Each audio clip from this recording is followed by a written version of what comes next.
पिछले 7 सालों से इंटरसेप्टर 650 सर्व करते आ रही है रॉयल एनफील्ड की लाइनअप में as a retro cafe racer, और उसी लेगेसी को आगे बढ़ाते हुए इन अ डिफरेंट कैटेगरी वो आ गए हैं एक नए बॉडी वर्क के साथ जिसका नाम है Interceptor BR 650 scrambler, which mostly is an urban commute roadster but with an off road vibe of a scrambler, जो आपको नजर आएगा इसके टायर पैटर्न से भी, जिसमें आपको ऑल टेरेन टायर्स देखने को मिल जाते हैं। तो इसके लुक की मैं पहले बात कर लेना चाहूंगा। आप देखेंगे बहुत ही स्लेंडर बॉडी वर्क इसमें दिया गया है। 216 kg ऑफ कर्व वेट ये कैरी करती है, येट जब मैं आपको इसका राइडर ट्रायंगल दिखाऊंगा तो ये बहुत ही लाइट वेट फील होगी। और साथ ही आप फ्रंट प्रोफाइल देखेंगे तो यहाँ पर आपको same unit of LED headlamps देखने को मिल जाते हैं जो most of the royal Enfields में कैरी ऑफ किए गए हैं, लेकिन ये एक बहुत ही अलग तरह से एक आप कह सकते हैं कि एक्सपोज सेटअप में यहाँ पर दिया गया है। उसके अलावा फेंडर अगेन ये आपको फाइबर का देखने को मिलता है बट बहुत ही स्टर्डी मटेरियल है। ये आपको यहाँ पर 43 मिलीमीटर के अपसाइड डाउन फोक्स देखने को मिल जाते हैं। ओपन कार्टेज सेटअप है ये, और इसका ट्रेवल 130 मिलीमीटर का है।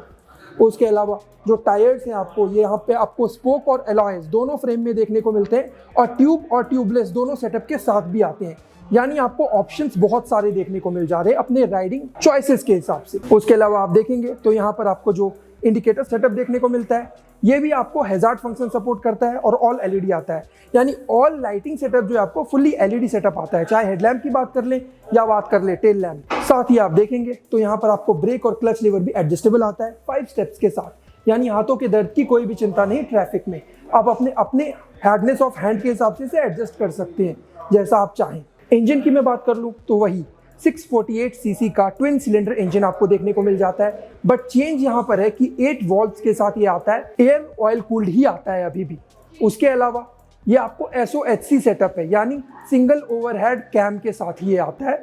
DOHC अभी तक इसमें नहीं आया है। Other 648 CC engine royal Enfields की तरह ही ये आपको पावर फिगर्स दे देता है 47 bhp की और 56.5 न्यूटन मीटर का टॉर्क फिगर देता है। हैंडल बार आप देखेंगे तो ब्रेस्ड एंगुलर हैंडल बार्स आपको देखने को मिल जाते हैं यहाँ पर। उसके अलावा जो TFT कंसोल है 4 इंच का ये आता है, और ये जो है इसमें आपको नेविगेशन ब्लूटूथ कनेक्टिविटी दोनों दिखाता है। उसके अलावा इसमें 2 राइडिंग मोड्स भी आपको देखने को मिलते हैं जो कि इको और परफॉर्मेंस है। इको मोस्टली आपको माइलेज के लिए काम आएगा और परफॉर्मेंस ऑब्वियसली एक्सेलरेट करने के लिए, तो वो 2 मोड्स भी यहाँ पर आपको दिए गए हैं। साथ ही ये 6 स्पीड ट्रांसमिशन को सपोर्ट करता है जो स्लिप एंड असिस्ट क्लच के साथ आता है। ये आपको एग्रेसिव डाउनशिफ्ट और स्मूदर गियर ट्रेवल्स में हेल्प करता है। टैंक को अगर आप देखेंगे तो ये एक सिलेंडर शेप के साथ आता है, और ये आपको 22 किलोमीटर पर लीटर की माइलेज ऑन रोड कंडीशंस पर ऑफर कर देता है। उसके अलावा इस पे बहुत सारे डिटेल्स का ऑप्शन आपको देखने को मिल जाता है जो इसके एक्सटीरियर कलर पैलेट से उनसे मेल खाता हुआ। उसके अलावा सीट आप देखेंगे तो सिंगल पीस सेटअप आपको देखने को यहाँ पर मिल जाता है, पर ये काफ़ी बड़ी सीट है, यानी 830 मिलीमीटर ऑफ सीट हाइट के साथ ये आती है।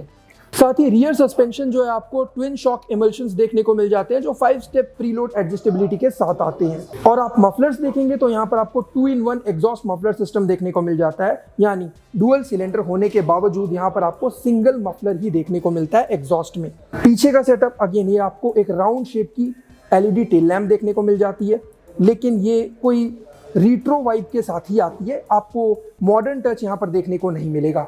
इसका ऑल ओवर जो लुक है, जो प्रोपोर्शन है, वो आपको एक स्क्रैम्बलर का ही देखने को ओवरऑल लग जाता है, बट ये सर्व करती है as a roadster as well, जैसा मैंने आपको स्टार्टिंग में बताया था। और मैं बात कर लूँ तो आप देखेंगे कि यहाँ पर आपको डुअल डिस्क सेटअप देखने को मिल जाता है, और ये डुअल चैनल ABS को भी सपोर्ट करती है, और साथ ही ये डुअल चैनल ABS स्विचेबल आता है। अब जैसा मैंने आपको बताया 216 किलोग्राम ऑफ कर्व वेट होने के बावजूद ये मुझे बहुत ही एजाइल और फ्री फील करा रहा है, क्योंकि काफ़ी लाइट वेट लगता है अगर एक बार आप इस पर बैठ जाएं। 6'1" मेरी हाइट है, मैं यहाँ पर फ्लैट फुट कर पा रहा हूँ। हाँ, थोड़ा सा टिपटो है। आपकी ग्राउंड क्लियरेंस है वो 184 मिलीमीटर की है, यानी इंटरसेप्टर 650 के कंपैरिजन में 10 मिलीमीटर ज़्यादा, तो वो आपको फील होता है।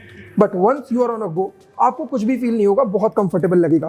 फुट पेज पोजीशन आपको जो है वो आपको सेंटर्ड मिलता है, यानी एक एग्रेसिव नहीं, बहुत ही रिलैक्स पोस्चर आपको यहाँ पर दिया गया है इस बाइक के साथ। ऑफ रोडिंग कॉम्पोनेंट्स की मैं बात करूँ तो आपको जो सेंटर्ड पोजीशन फुटपेक्स देखने को मिलता है वो रबराइज्ड इफेक्ट के साथ आता है, क्योंकि आप यहाँ पर एक स्क्रैम्बलर है ये, तो आप इसके फुटपेक्स पर भी खड़े होते हैं अपने आप को कमांड करने के लिए जब आप ट्रेल्स पर हों। उसके अलावा आप इसके प्राइसेस की बात करें तो 3.39 टू 3.59 लाख एक्स शोरूम में आपको मिल जाएगी। कैसी लगी आपको ये वीडियो आप हमें कमेंट्स में बताएं और ऐसी इंटरेस्टिंग वीडियोस के लिए कार बाइक 360 को फॉलो और सब्सक्राइब करना ना भूलें।